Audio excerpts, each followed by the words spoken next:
जैसा, पर शायद सपनों में मैं उड़ना चाहूं जैसा, पर शायद सपनों में।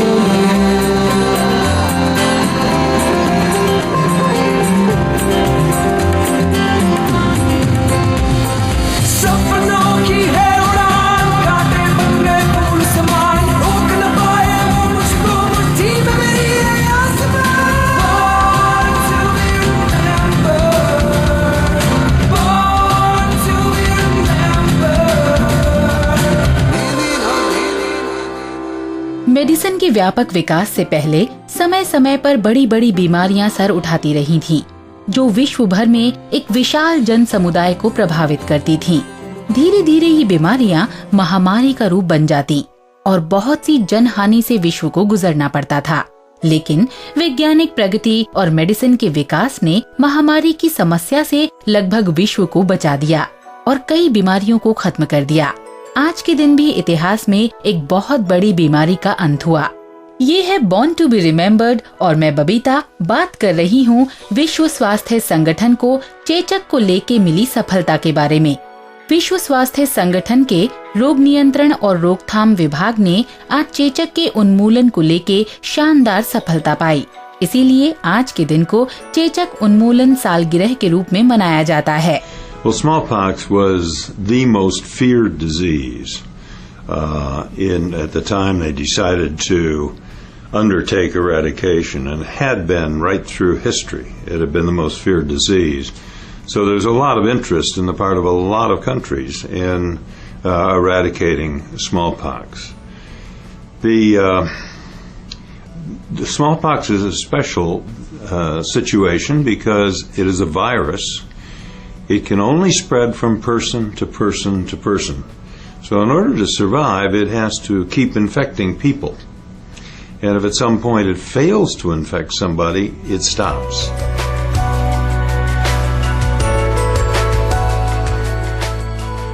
अक्टूबर 1977 को चेचक से जुड़ा आखिरी मामला दुनिया में देखा गया। ये मामला सोमालिया के मारसा जिले में देखा गया था। मई 1980 में वर्ल्ड हेल्थ असेंबली ने दुनिया को प्राकृतिक रूप से होने वाले चेचक से मुक्त प्रमाणित किया। ये एक अभूतपूर्व उपलब्धि थी। स्वास्थ्य और अर्थव्यवस्था के लाभ के अलावा दुनिया ने चेचक उन्मूलन की समस्या की ओर अंतर्राष्ट्रीय प्रतिबद्धता का प्रदर्शन किया, जिसके तहत चेचक उन्मूलन के लिए विश्व भर में सुधार कार्यक्रम चलाए गए थे। अंतर्राष्ट्रीय टीकाकरण कार्यक्रम इसी का परिणाम है। The last case of smallpox was in what we call the Horn of Africa, in this Ethiopia-Somalia area. Ethiopia had been very difficult. There were revolutions going on. The emperor had been assassinated. The teams continued to work, and finally we cornered it in one little village down in the southeastern part of Ethiopia, and we thought it was finished. And it was sort of like when we finished variola major, big smallpox. We thought we were finished, and we weren't. And all of a sudden we got a cable from indicating there were cases in Somalia right adjacent to Ethiopia. The government had suppressed the cases because they were embarrassed that these were the last cases in the world. And so and the epidemic had started and grown, and it wasn't being stopped. So there was one year of hard work trying to make sure we got it out of Somalia, because that was the last in the world.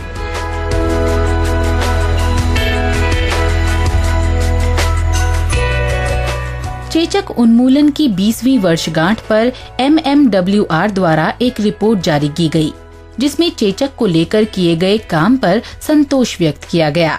Medicine ने बीमारियों की रोकथाम के लिए काम तो किया ही है, साथ ही साथ कई अंधविश्वासों को भी तोड़ा है, लेकिन अभी भी मानव समाज से पूरी तरह से मिथक समाप्त नहीं हुए हैं।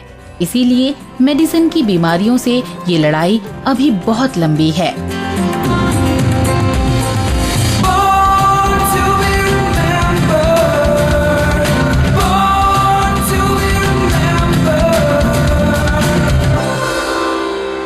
दोस्तों, अब हम बात ऐसे कलम के सिपाही की करेंगे जिन्होंने अपनी कलम से आजादी की लड़ाई लड़ी।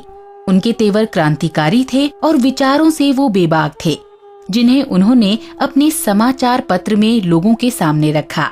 इससे वो खूब लोकप्रिय हुए और सरकार उनसे परेशान।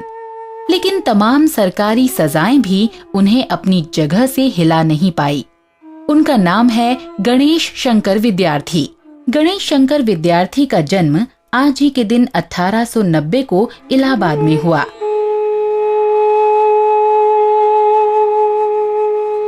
ये उनका ननिहाल था। उनके पिता जय नारायण स्कूल में अध्यापक थे। गणेश शंकर विद्यार्थी की शिक्षा दीक्षा मुंगावली ग्वालियर में हुई। उनके पिता उर्दू व फारसी को अच्छे से जानते थे। इससे विद्यार्थी जी को उर्दू और फारसी सीखने में मदद मिली। उनके जीवन का शुरुआती समय आर्थिक मुश्किलों से गुजरा, जिसके चलते वो अपनी आगे की पढ़ाई न कर सके।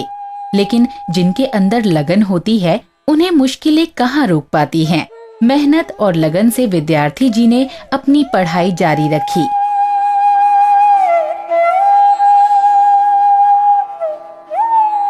भारत मित्र, बंगवासी जैसे अन्य समाचार पत्रों को वो लगातार पढ़ते रहे। इसके अलावा उन्होंने वोल्टेयर, थॉरो, एमर्सन और जॉन स्टुअर्ट मिल जैसे विचारकों को भी पढ़ा, जिससे उनकी सामाजिक और राजनैतिक सोच का विकास हुआ। लेकिन बदलते वक्त के साथ उनकी आर्थिक मुश्किलें भी बढ़ती गईं। इस मुश्किल से उबरने के लिए उन्होंने नौकरी की, लेकिन वो स्वतंत्र आदमी थे, इसीलिए नौकरी में बंध नहीं पाए और उन्होंने अंग्रेज अधिकारियों की नौकरी छोड़ दी। आखिर उन्होंने एक अध्यापक के रूप में काम करना शुरू कर दिया। महावीर प्रसाद द्विवेदी विद्यार्थी जी की योग्यता को पहचानते थे। द्विवेदी जी ने विद्यार्थी जी को अपने समाचार पत्र सरस्वती में बुला लिया। सरस्वती में 1 साल काम करने के बाद वो अभ्युदय में चले गए, जिसके संपादक मदन मोहन मालवीय थे। नवंबर 1913 में वो प्रताप के संपादक हुए। ये उनका अपना समाचार पत्र था। पत्र ने पहले ही अंक से अपने क्रांतिकारी विचार लोगों के सामने रखे। उन्होंने पत्र के अग्रलेखों में बेबाकी से लिखा, लेकिन इस बेबाकी की उन्हें कीमत भी चुकानी पड़ी। अंग्रेजों ने उन्हें जेल भेजा और उन पर जुर्माना भी लगाया। सौदाए वतन नाम की कविता के विरोध में सरकार ने विद्यार्थी जी पर राजद्रोह चलाया और पत्र को बंद करवा दिया। जेल से आने के बाद उन्होंने प्रताप का प्रकाशन फिर से शुरू कर दिया, लेकिन पत्र इस समय आर्थिक तंगी से गुजर रहा था। विद्यार्थी जी ने फिरंगी सरकार की दमनपूर्ण नीति के खिलाफ खूब लिखा। उनका लेख देखकर जनता प्रभावित हुई और प्रताप के लिए आर्थिक सहयोग जुटाने लगी। इससे उत्साहित होकर विद्यार्थी जी ने प्रताप को रोजाना समाचार पत्र बना दिया और आजादी की मुहिम को और तेज कर दिया।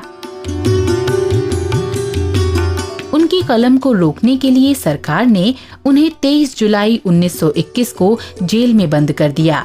सामाजिक, आर्थिक और राजनीतिक समस्याओं पर विद्यार्थी जी ने अपने साहसी और निर्भीक विचार रखे।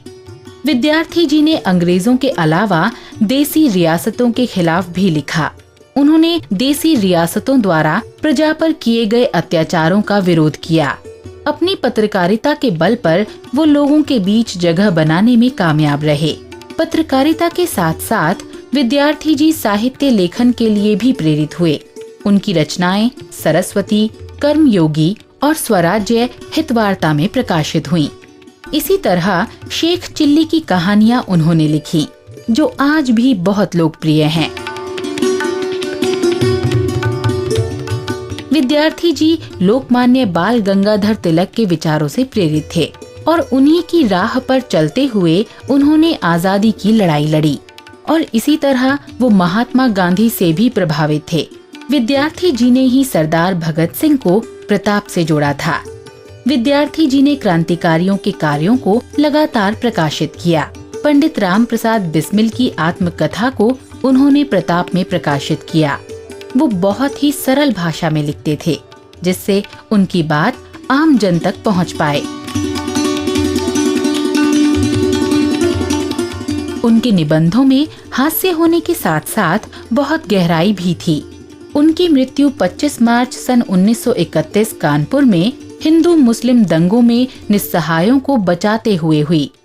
विद्यार्थी जी अपनी कलम से लगातार समाज में सुधार और आजादी के प्रयास करते रहे। वो पत्रकारिता के लिए आदर्श व्यक्ति कहे जा सकते हैं। कलम से क्रांति कैसे पैदा करते हैं, इसके विद्यार्थी जी बहुत अच्छे उदाहरण हैं। इतिहास उनकी निर्भीकता और साहस को हमेशा सलाम करता रहेगा।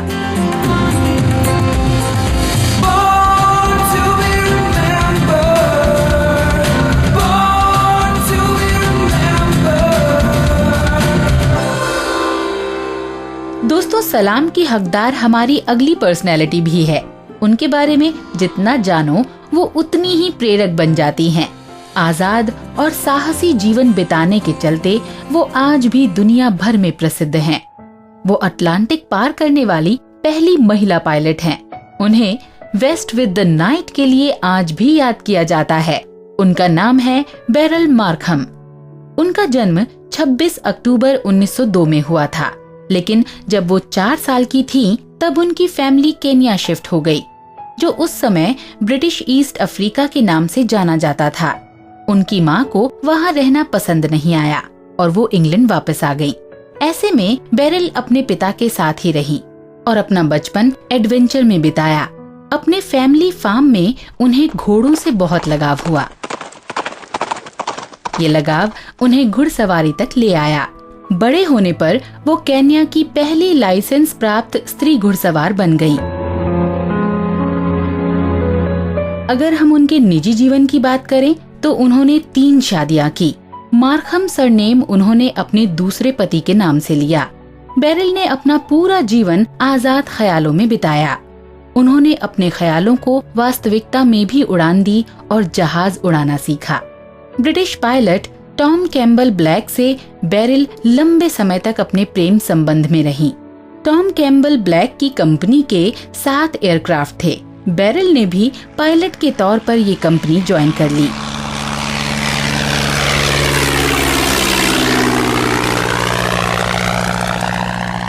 पायलट लाइसेंस मिलने के बाद उन्होंने 6000 मील की इंग्लैंड की उड़ान भरी। बेरिल ने इसके बाद ऐसा साहसी कदम उठाया जिसके लिए दुनिया उन्हें आज भी याद करती है। उन्होंने अटलांटिक की पूर्व से पश्चिम तक अकेले नॉन स्टॉप उड़ान भरी। उस समय ऐसा करने वाली वो पहली महिला थी। ये कारनामा उस वक्त दुनिया में दूसरी बार हुआ था। यूरोप से न्यूयॉर्क की ये उड़ान भरने की कोशिश उस समय बहुत से लोग कर चुके थे, लेकिन सब के सब नाकामयाब रहे। Very early age, she learned how to survive. She learned it from the Africans. She was raised in that environment, free like a wild thing running in the bush. 4 सितंबर 1936 को बेरिल ने एबिंगडन, इंग्लैंड से उड़ान भरी।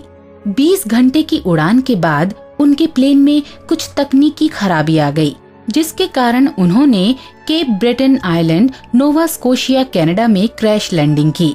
वो अपने लक्ष्य से थोड़ा सा चूक गईं, लेकिन इंग्लैंड से नॉर्थ अमेरिका तक नॉन स्टॉप उड़ान भरने वाली वो पहली महिला बन गईं।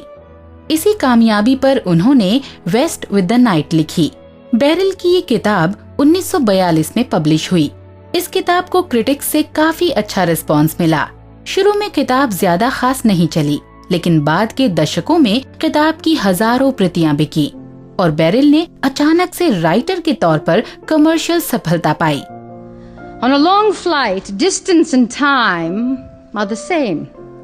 There had been a moment when time stopped, and distance too.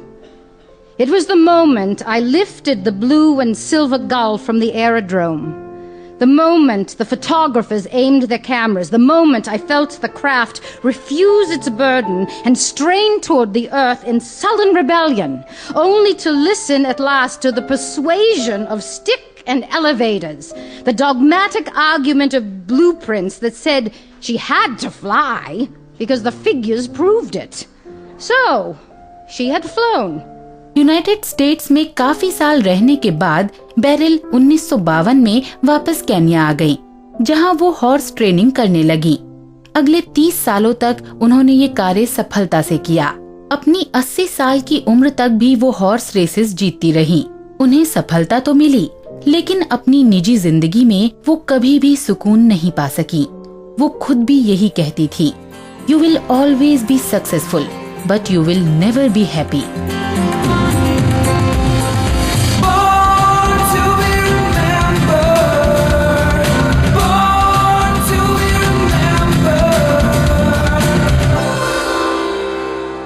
Show में हमारी आखिरी शख्सियत हिंदी सिनेमा से हैं।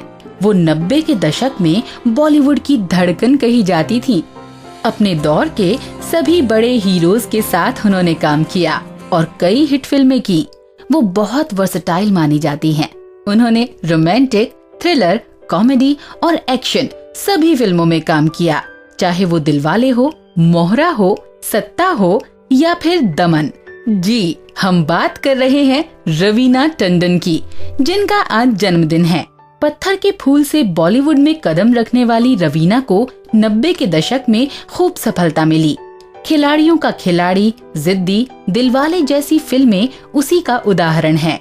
अगले दशक में रवीना ने पैरेलल सिनेमा में भी अपनी छाप छोड़ी और 2002 में उन्होंने film Daman, a victim of marital violence के लिए सर्वश्रेष्ठ अभिनेत्री का राष्ट्रीय फिल्म पुरस्कार जीता। माँ, क्या हुआ? क्या हुआ माँ? दीपा, मुझे ऐसे लगा जैसे मुझसे तुम्हें कोई छीन रहा है। मैं तुम्हें खो दूंगी। रवीना का जन्म आज ही के दिन 1974 में फिल्म निर्माता रवि टंडन के घर हुआ था। उनकी पढ़ाई जमनाबाई नरसी स्कूल और मीठीबाई कॉलेज से हुई, लेकिन करियर बनाने के लिए उन्होंने कॉलेज आधे में ही छोड़ दिया। 1991 में आई पत्थर के फूल उनकी पहली फिल्म थी, जो हिट साबित हुई। कभी तू छलिया लगता है, कभी दीवाना लगता है, कभी अनाड़ी लगता है, कभी आवारा लगता है। कभी तू छलिया लगता है, कभी दीवाना लगता है, कभी अनाड़ी लगता है, कभी आवारा लगता है। तू जो अच्छा समझे ये तुझ पे छोड़ा है। अच्छा। तुझसे ये जीवन भर का मैंने नाता जोड़ा है। कभी तू नूरी लगती है, कभी तू झूली लगती है, कभी तू चांदनी लगती है, कभी तू बाबी लगती है। कभी तू नूरी लगती है, कभी तू झूली लगती है, कभी तू चांदनी लगती है, कभी तू बाबी लगती है। तू जो अच्छा समझे ये तुझ पे छोड़ा है, तुझसे ये जीवन भर का मैंने नाता जोड़ा है। इस धमाकेदार शुरुआत के बाद रवीना के पास फिल्मों की लाइन लग गई, लेकिन उन्होंने सोच समझ के फिल्म्स का चुनाव किया। उन्होंने 1994 में एक ही साल में मोहरा, दिलवाले और लाडला जैसी हिट फिल्में दी। इसी साल थ्रिलर फिल्म इम्तिहान के साथ उन्होंने कॉमेडी फिल्म अंदाज अपना अपना में भी काम किया। Teelu, be a good boy, ले लो इंजेक्शन, तुम्हारी भलाई के लिए। हाँ, ले लो। हाँ रवीना जी, प्लीज, एक दफा और कीजिए। हाँ, हाँ। मेरे गाल से लाइए। हाँ, हाँ, हाँ, आ रही है। कौन आ रही है? मेरी याददाश्त वापस आ रही है।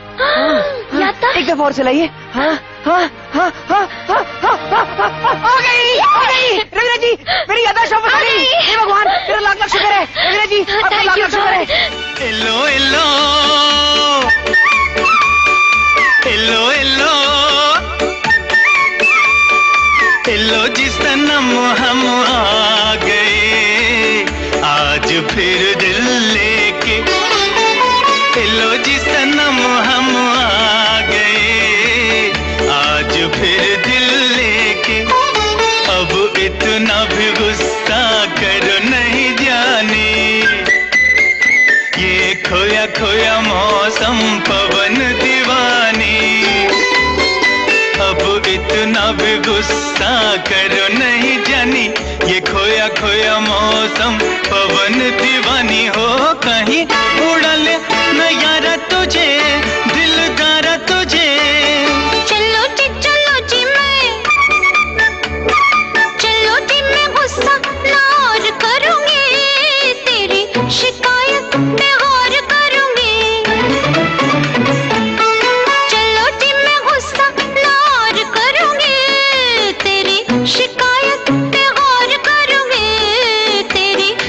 हाय मैं गौर करूंगी क्या है मेरी मंजिल, समझ गया दिल क्या है मेरी मंजिल, समझ गया दिल, ज्यादा करो ना इशारा मुझे, दिल डाला मुझे, एलो एलो। लेकिन इस उड़ान पर अचानक ब्रेक लग गया और अगले 2 साल उनके लिए बुरे गुजरे। उनकी ज्यादातर फिल्म्स फ्लॉप रहीं, लेकिन इसके बाद खिलाड़ियों का खिलाड़ी से उन्हें दोबारा कमर्शियल सक्सेस मिली। 90 के दशक का अंतिम साल रवीना के लिए मिला जुला रहा। 2001 में उन्होंने फिल्म दमन में काम किया। उनका ये अब तक का सबसे दमदार अभिनय माना जाता है। क्रिटिक्स द्वारा भी फिल्म में उनके काम को काफी सराहना मिली। सन 2000 का शुरुआती दौर रवीना के करियर के लिए बहुत अच्छा रहा, खासकर एक्टिंग के लिहाज से। दमन के अलावा अक्स और सत्ता के लिए रवीना को काफी प्रशंसा मिली। राजनीति में होने का ये मतलब तो नहीं कि आपके पास कोई पद या पोजीशन हो। और हाँ, घर बैठे बैठे ये कहना बहुत आसान है कि आपके आसपास कुछ बदल नहीं सकता, लेकिन अगर इस देश के आम आदमी ने राजनीति में पूरी तरह से योगदान देना शुरू नहीं किया तो वो दिन दूर नहीं जब इस देश की सत्ता गुंडे और मवालियों के हाथ में होगी। लेकिन कारोबार के हिसाब से ये फिल्में बॉक्स ऑफिस पर कुछ खास नहीं रहीं। लगातार फ्लॉप फिल्म्स के चलते रवीना ने फिल्मों से दूरी बना ली और निजी जिंदगी को ज्यादा समय दिया। थ्रू आउट माई करियर मैंने काफी decisions I've taken, I've lived my life according to my rules. तो I have एक्टिंग मैंने इतनी ऑनेस्टली सीरियसली मेरा करियर नहीं लिया, जो कभी कभी मैं रिग्रेट करती हूँ, लेकिन कभी कभी सोचती हूँ कि जिंदगी बहुत बड़ी है। सिर्फ एक्टिंग जो है वो मेरी जिंदगी नहीं है, it's a part of my life. तो I have wanted to live my life in every phase of my life and enjoy it. और दोस्तों, अगर हम आने वाले समय की बात करें तो रवीना आगे अनुराग कश्यप की फिल्म बॉम्बे वेलवेट में दमदार रोल में दिखाई देंगी। तो हमारी ओर से इस खूबसूरत अभिनेत्री को उनके जन्मदिन की ढेर सारी शुभकामनाएं।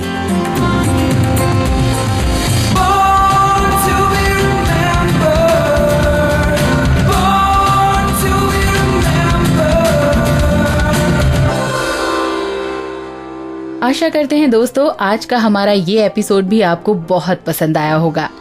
तो अभी के लिए बबीता जैन को दीजिए इजाजत। अपना ख्याल रखिएगा। नमस्कार। मैं बनना चाहूँ जैसा पर शायद सपनों में, मैं उड़ना चाहूँ जैसा पर शायद सपनों में।